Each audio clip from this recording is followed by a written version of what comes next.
ভারতের প্রধানমন্ত্রী নরেন্দ্র মোদী বলেছেন, বিশ্বজুড়ে বিভিন্ন ক্ষেত্রে ভারতের প্রভাব ও মর্যাদা বাড়ছে। আন্তর্জাতিক অঙ্গনে ভারত এখন একটি ব্যাপকভাবে গ্রহণযোগ্য সম্মানিত দেশ হিসেবে উঠে আসছে বলেও মন্তব্য করেন তিনি।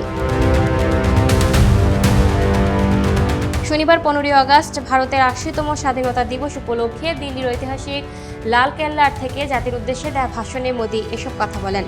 তিনি বলেন, ভারতের স্থিতিশীল রাজনৈতিক ম্যান্ডেট, স্থিতিশীল সরকার, প্রাণবন্ত গণতন্ত্র, শক্তিশালী বিচার ব্যবস্থা এবং সংবিধান দেশটির বৈশ্বিক অবস্থান আরও শক্তিশালী করতে গুরুত্বপূর্ণ ভূমিকা রেখেছে।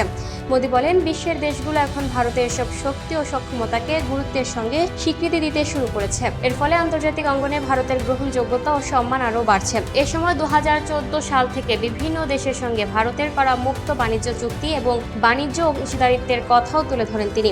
মোদী আরও বলেন, 2014 সালের পর ভারত প্রায় 40টি দেশের সঙ্গে মুক্ত বাণিজ্য চুক্তিতে যুক্ত হয়েছে, যা বিশ্ব অর্থনীতিতে ভারতের অবস্থান আরও শক্তিশালী করছে। Lucky Akter, up to date news, Dhaka.